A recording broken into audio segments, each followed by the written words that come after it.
Hello everybody and welcome back to another video. I'm SocietySucks and today I'm checking out I Wrote a Book by Sam O'Nella Academy. Yes, Sam is back after, 1 year and 2 months? And apparently he has a book now, so I guess that's what he's been doing for the last year. So let's see exactly what this book is going to be about. Also, this is the first time I'm seeing his face. There comes a time in the life of all content creators worth their salt on this godforsaken website where they look back and reflect on all that they've created. His voice sounds a little different. All that they've achieved. Different mic, I guess. All the lives they've touched. And in this pensive state, they begin to panic. Because the thought occurs to them that perhaps this is it. Perhaps they will be stuck forever following in the footsteps of who they were as an idiot fucking teenager. So, as an idiot fucking adult, rather than just, getting over it and being happy with their incredible lot in life, they opt for a little maneuver we call a pivot. Still Lost. Still Lost is a satirical science fiction link. Sam A. Miller. I feel like my life is a lie. His name is not Sam O'Nella? Jesus. Short story collection, with each story beyond the first taking place in the same version of America during the subtitular year of 2080. I've been working on it for a few years, on and off. Oh, Far and multiple away years. The longest and hardest I've ever worked on any singular project. And it's, what are some adjectives? It's goofy, it's offbeat, it's absurd, it's occasionally philosophical, though I hope it doesn't overstay its welcome in that regard. And, don't know if it's any good. Well, if it's anything like his other videos, it's gonna be good. You know, I think, whereas it won't be winning any Hugos, it is still something I would read in my own spare time and enjoy and not feel as though my time were entirely wasted by the end. Of course, as the author and sole member of the target audience, I'm a bit biased. To paraphrase Randy Feltface, I may be the mother of a real piece of shit baby here. My beta readers seem pretty receptive. We have some glowing recommendations from them, plastered on the back here, if you can read that. But, I paid them, didn't I? So, you know, they can only be so cruel. They had a financial incentive not to crush my dreams entirely. That's true. But you, dear viewer, are under no such obligation, so here's what I'd like to ask. The true reviews will come from people who spend their own money to buy the book and then read it, and then they will decide if they regret the purchase or not. If you are someone who enjoys reading science fiction, or even fiction in general, I would be honored if you gave it a shot. It is available right this second on Amazon, link in the description. It is $4 for the ebook, $12 for the paperback. I would personally recommend the print edition. Wait, what? Oh, damn! It's not even that expensive. It's only 43 Polish zloty. That's like, what, 15 bucks? Wait, what the hell is this Kindle Unlimited stuff? And it's only it's only $4? What? Shit, I might buy this. This isn't that expensive at all. I promise that's not just because it's more expensive. I get kind of experimental with the formatting at times. I want the words to look a very specific way on the page. As a consequence, the ebook is what we call a print replica. It looks exactly like the book, which if you're on desktop, you just want the PDF, no problem, go grab it. I just cannot guarantee. Okay, so I'm guessing the $4 is the ebook. No, I'd rather buy the actual physical thing. An optimal reading experience. I'd pay more for the physical thing. You know, the words don't reflow, so you might have to zoom in and go like this and fucking, yeah. But anyway, whatever your preferred medium is, check it out, as long as it's not audiobook, because I want that done right. I don't know if anybody gives a shit yet. Give it a try, and if it's shit, return it. Seriously, return it and write me a big old diatribe on Amazon or Goodreads or wherever else, elucidating all the reasons you believe it is shit, and I will take maybe 5% of it into serious consideration, and I will use that to make another written work, which is ideally a bit less shit. So there's your call to action. If you're somebody who likes to go into things completely blind, that instinct will serve you well here. In just a sec, I'm going to yap for a little bit about the world of Still Lost and the general premise of each story. Nothing super spoilery, just kind of like trailer content for those of you still on the fence.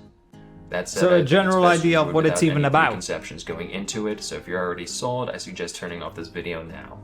And for the 90% of you who couldn't give a fuck about some book and are just here to gawk at the flesh creature with salmonella's voice as it gyres and just He's not a stick you may be man. wondering what all this means for the state of the channel. Well, rest assured, That's crazy. He's an business as actual usual, human. which is to say, I have nothing in the works, nothing even planned. Now that this is done, you know, we'll see. Oh. But in Okay. the meantime, if you're that desperate for content made by me, got about 250 pages of it right here, if you want. What kind of content? Let's talk about it.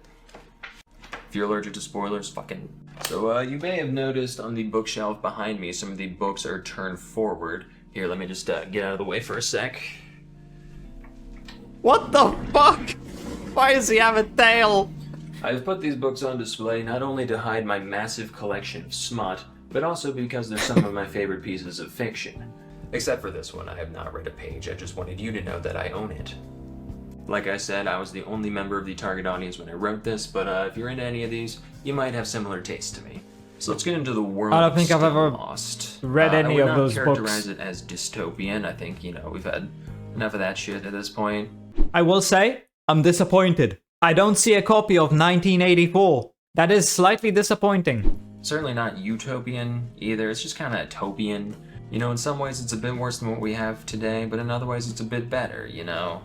There's universal health care and affordable housing, and the government provides frivolous, meaningless jobs to anyone who wants one. Oh, wow. And That's oh, way yeah, better a couple than years what we ago, have a right now. hyper-advanced alien race came down to solve all major existential threats to humanity. No more climate change, no more nuclear weapons, and no AI significantly more advanced than what we have today. Oh, thank Speaking goodness. Of which, if you are currently wondering to yourself about what prompts I used to generate this book, you should kill yourself, probably. I shouldn't even have to say this, but no, AI was not used at any point in the creative process. Good. Not in the ideas phase, not in the outline, not in the prose, not in the editing, not in the formatting, not on the cover, obviously. Now, I will add something. There is nothing wrong with using AI to check if what you wrote actually makes sense. That's something I've done myself. See, I write fanfiction. So, whenever I'm done with writing something, I take that part of my story, I put it into ChatGPT, and I ask it if it's legible or if it's just complete and utter nonsense. Because, obviously, it's easy to think of a story in your head, but actually putting that into words is a lot more difficult. It's easy to make it in your head. It's not that easy to put it onto a page. So sometimes my sentences are a bit, it's just nonsense, okay? Sometimes I just put whatever I'm thinking onto the page, and then I have to edit it. But sometimes I'm not able to edit it because I just don't know how to do it. English is also not my native language, so take that into consideration as well. So sometimes I need to ask ChatGPT, if somebody else read this, would they understand what I'm trying to convey, or do I need to change the way it's written? So, in my opinion, there's nothing wrong with using AI to check if what you wrote is legible or complete nonsense. And there's also nothing wrong for using AI to check the spelling. Because obviously not everyone speaks English natively and they write in English, so yeah. There's nothing wrong with using AI for that. What is wrong is using AI to actually write the story for you, come up with the idea and the plot and the characters and everything else. That's wrong. But there's nothing wrong with using it to check if you spelled everything correctly or if the sentences are structured correctly. Just wanted to put that out. Zero, zip, zilch.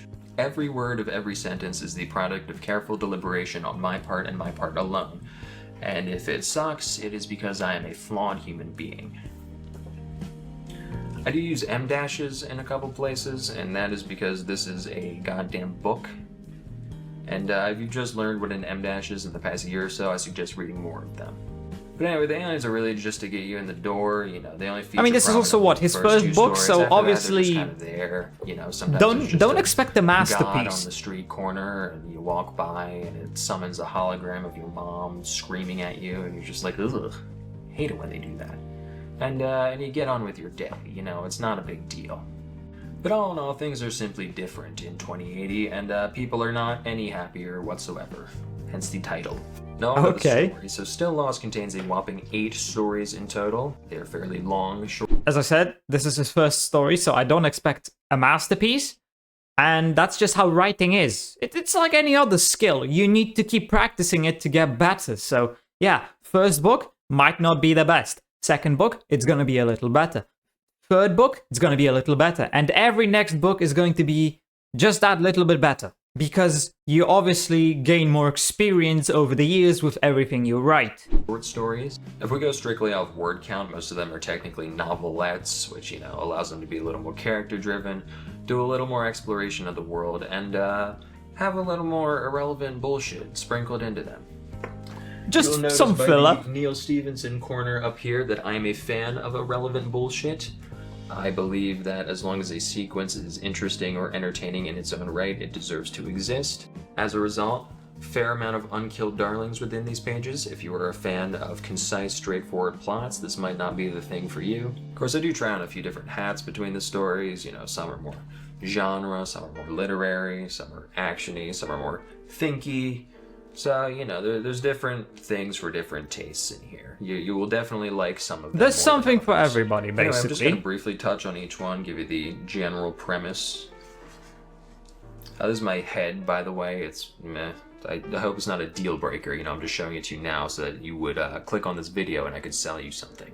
So the first story serves as kind of a prologue. It takes place in 2078 and it goes through the entirety of the invasion. These creatures show up and they do some peculiar things, the details of which are on a need-to-know basis, and the protagonist is a general in the US military who is tasked with killing what are essentially gods. Oh, and you can okay. imagine how that goes, but to save you some time, I've imagined it for you.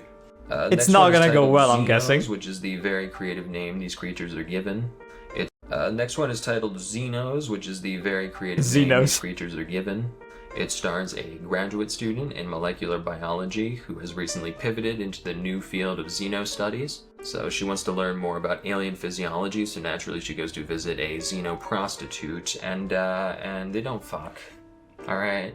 Look, if any of you book talk people are wondering about the spice level of this book, we're sitting at about a black pepper. Sex exists in this universe, you don't see much of it, right? There's alien on human implied, human on robot implied.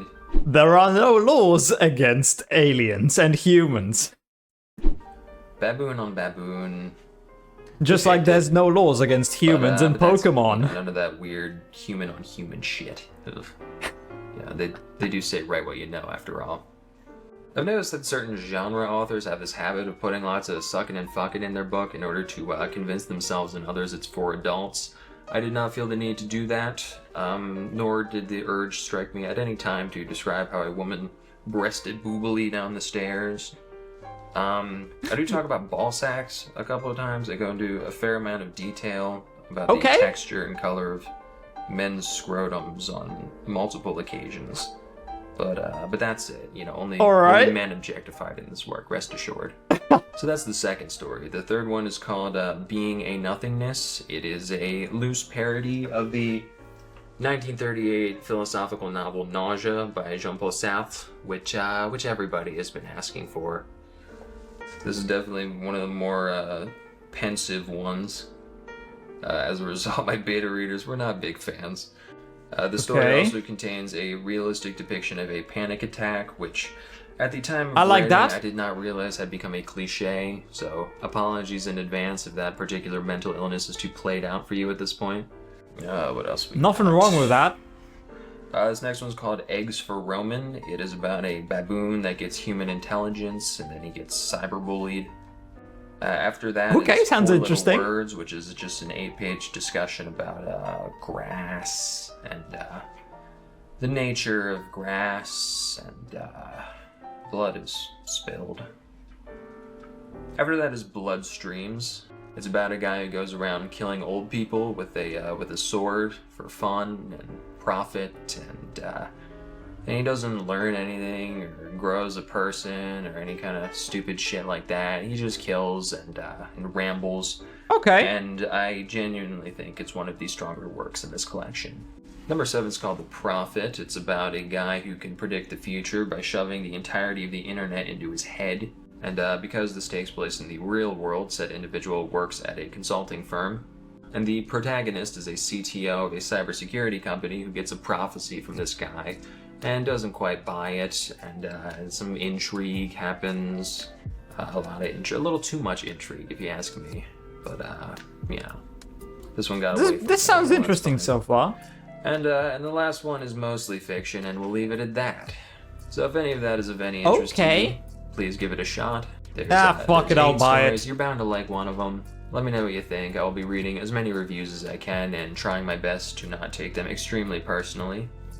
Depending on the content of those reviews, I will be encouraged or discouraged to make another book. We shall decide the arc of my life based on the opinions of you motherfuckers.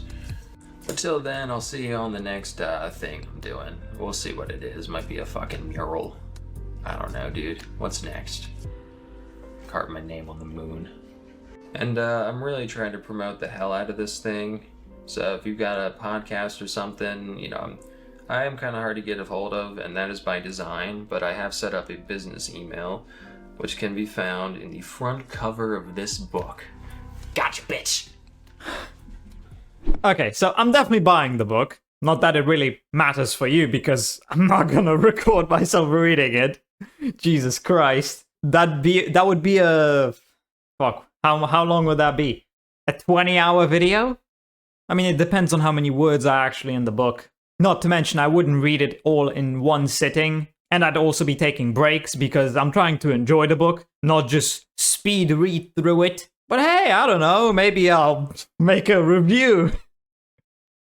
Nah, I make reaction videos. I don't know how I would even make a review. I doubt anyone would even watch something like that. Yeah, no, I mean, it sounds like an interesting book. It's definitely different than most of the things I read, but it's not expensive, so I'll check it out. It's worth it, I'd say. And I mean, yeah, that's pretty much it. If you're watching this video, I mean, you probably already bought the book. I doubt people who aren't gonna buy the book will watch reactions to this video. So yeah, anyway, I hope you enjoyed this video. If you did, please consider subscribing and leaving a like. If you want to see more reactions, check out this video right here. And with that, I hope I'll see you in the next video.